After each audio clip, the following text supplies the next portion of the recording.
The Lutz family arrived at 112 Ocean Avenue with hope, a new home, a fresh start. They didn't know their dream would become a nightmare. The house stood imposing, a Dutch colonial with dark eyes for windows. It was beautiful, but something felt off. Unease prickled George Lutz's skin. Kathy, his wife, tried to stay positive. It was just an old house full of shadows and echoes. But the darkness felt alive. It watched them. It knew them. Within days, the whispers started. Cold spots clung to them like icy fingers. The house in Amityville had awakened. The children felt it too. Danny, their young son, grew withdrawn, talking to an unseen friend. His friend's name? Jody, the same name as the youngest DeFeo child murdered in that very house. Kathy woke up screaming, night after night. The same nightmare. Gunshots. The smell of blood. The house was trying to tell them something. Show them something. It wanted them to remember the horrors it had witnessed. It wanted them to feel its pain. The year was 1974. A family named DeFeo lived at 112 Ocean Avenue. One cold November night, their son Ronald took a rifle and murdered his entire family as they slept. The murders shocked the Long Island community. The motive remained unclear, shrouded in whispers of demonic possession and insanity. Ronald DeFeo claimed voices in the house drove him to kill. Voices that whispered and taunted. Voices that demanded blood. Now, a year later, the Lutz family moved in, unaware of the darkness that lingered. The house stood silent, a monument to a family's annihilation. But the evil that fueled Ronald DeFeo's rage remained. It seeped into the walls, into the very foundation. The house was a vessel, and something dark had taken hold.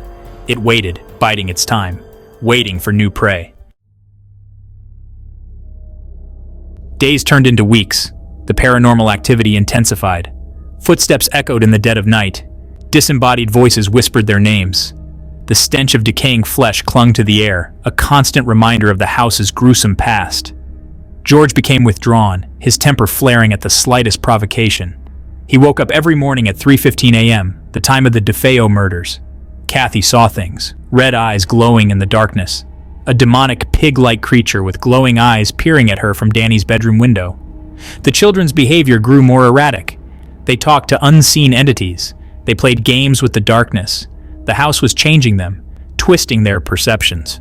The Lutz family was trapped in a nightmare they couldn't escape.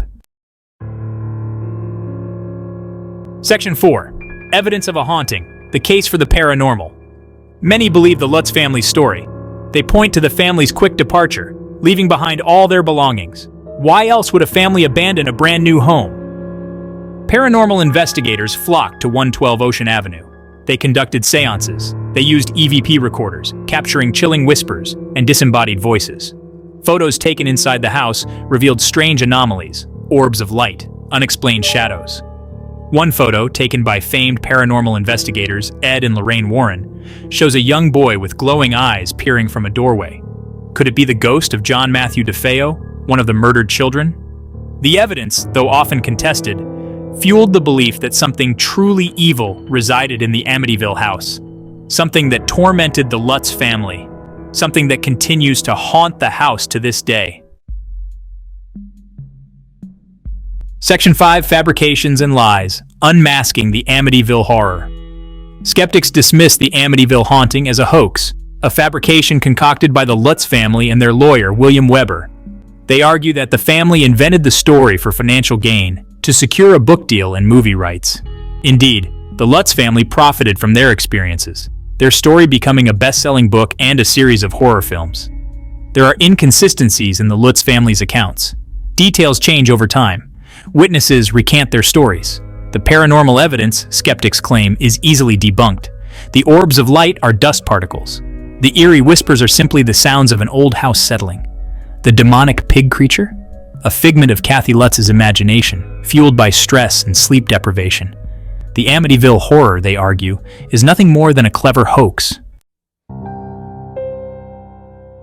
Section 6. The Amityville Legacy, a haunting in popular culture. Real or not, the Amityville haunting continues to captivate and terrify. The house at 112 Ocean Avenue remains an icon of horror, a pilgrimage site for paranormal enthusiasts and curious onlookers alike. The story has spawned countless books, movies, and documentaries. It has seeped into our collective consciousness, a cautionary tale of a dream home turned nightmare. The Amityville horror, regardless of its veracity, taps into our primal fears. The fear of the unknown, the fear of the darkness that lurks beneath the surface of our everyday lives. It reminds us that evil can lurk in the most unexpected places, even in the supposed sanctuary of our homes. The debate over the Amityville haunting continues, with no definitive answers in sight. But one thing remains certain: the legend of 112 Ocean Avenue will continue to haunt us for generations.